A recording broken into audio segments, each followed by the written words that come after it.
Assalamualaikum warahmatullahi wabarakatuh. Apa kabar teman-teman? Bagaimana kabar kalian hari ini?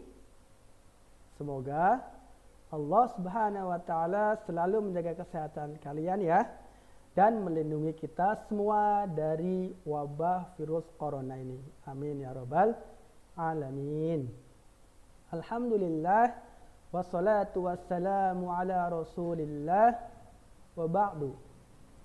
Segala puji bagi Allah Subhanahu wa taala yang telah memberikan kita nikmat dan karunia-Nya, sehingga di kesempatan ini kita masih bisa belajar, meskipun belajarnya secara online. Sabar ya teman-teman ya, bukan kalian saja yang belajar online, tapi teman-teman yang lain di seluruh Indonesia ini, bahkan di luar negeri juga ada yang masih online. Ya, jadi bukan kalian saja, tapi banyak. Oke. Nah, kita doakan saja ya teman-teman ya, semoga pandemi ini cepat berakhir supaya kita bisa belajar dengan normal. Amin ya robbal alamin. Salawat serta salam semoga Allah curahkan untuk Nabi kita Muhammad sallallahu alaihi wasallam. Semoga salawat tersebut tersambung untuk keluarga-keluarga beliau, untuk para sahabat, dan untuk kita umatnya, yang mudah-mudahan Allah memberikan syafaat buat kita semuanya. Amin ya rabbal alamin. Baik, adik-adik, di video kali ini kita akan belajar mata pelajaran fikih. Tapi sebelum kita belajar, kita berdoa terlebih dahulu yuk. Adik-adik, kemarin kan sudah hafal doa belajar yang simple, yang pendek. Nah, sekarang ada lagi doa belajarnya yang baru, supaya adik-adik menghafalnya bukan satu doa saja, tapi banyak-banyak doa.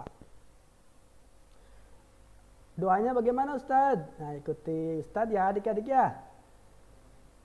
Allahumma inni as'aluka ilman nafi'a wa rizqan tayyiba wa amalan mutaqabbala. Artinya, ya Allah, aku memohon padamu ilmu yang bermanfaat, rezeki yang thayyib, dan amalan yang diterima. Amin. Adik-adik, materi belajar kita hari ini adalah apa saja sih benda-benda yang najis itu? Nah, kemarin adik-adik sudah menyimak kan video yang pertama.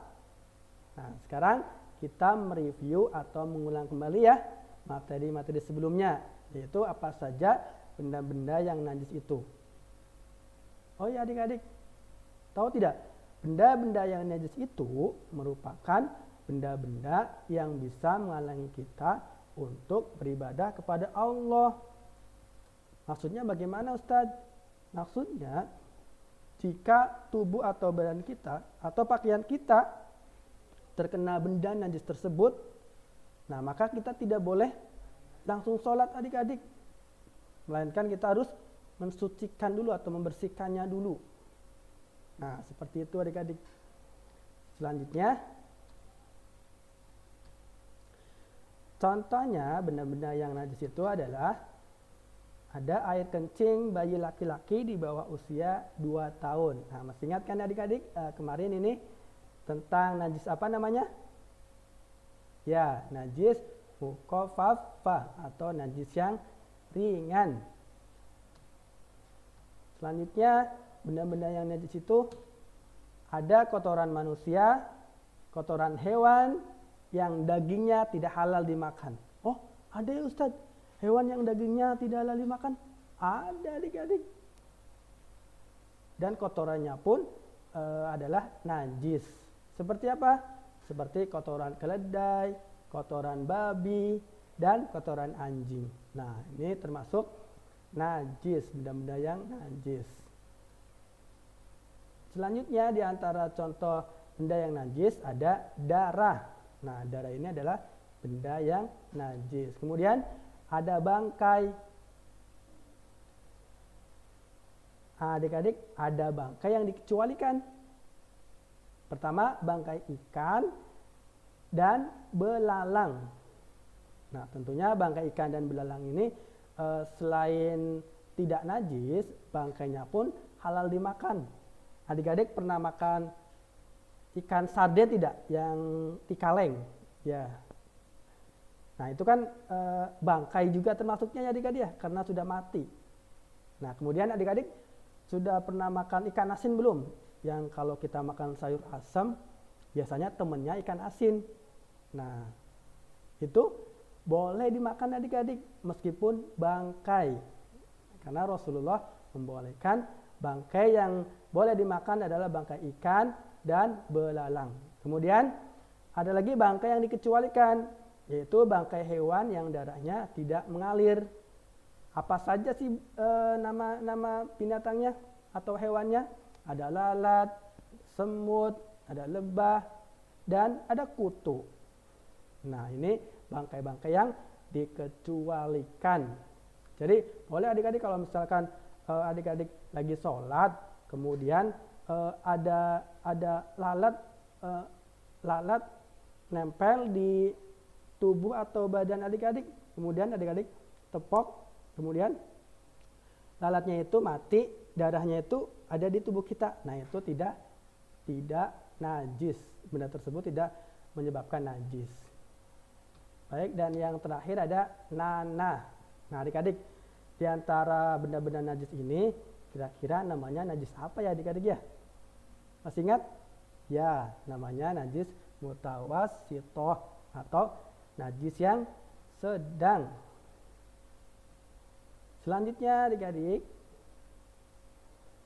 contoh benda-benda najis lainnya ketika ketika dijilat anjing atau dijilat babi. Nah, jadi kalau adik-adik pernah dijilat babi atau misalkan nanti dijilat anjing atau dijilat babi, nah itu berarti sudah terkena najis adik-adik.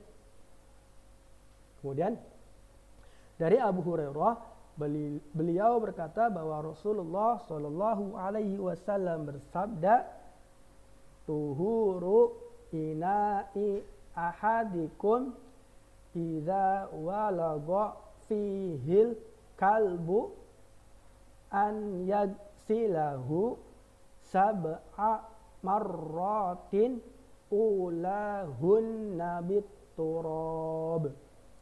Artinya, cara menyucikan bejana di antara kalian apabila dijilat anjing adalah dicuci sebanyak 7 kali dan awalnya dengan tanah.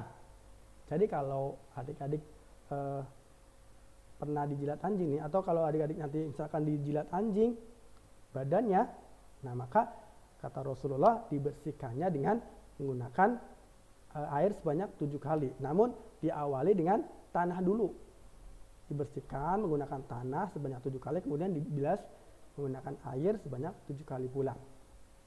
Nah, adik-adik, di antara najis yang berikut ini tadi namanya najis apa ya adik-adik? Ya, najis mughalladhah atau najis yang berat. Nah, alhamdulillah adik-adik, kita sudah belajar tentang benda-benda dan jenis najis. Nah, kira-kira adik-adik masih ingat nggak tadi najis yang pertama itu najis apa? Najis yang ringan. Ya, namanya najis mukhafafah.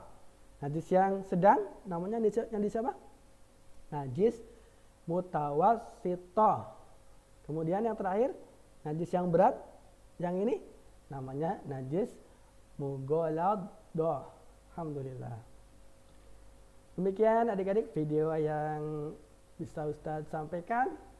Semoga adik-adik bisa mengambil pelajaran dari video ini dan semoga ilmu adik-adik menjadi bertambah. Ustadz ucapkan jazakumullahu khairan. Wa akhiru da'wana alhamdulillahirabbil alamin. Wassalamualaikum warahmatullahi wabarakatuh.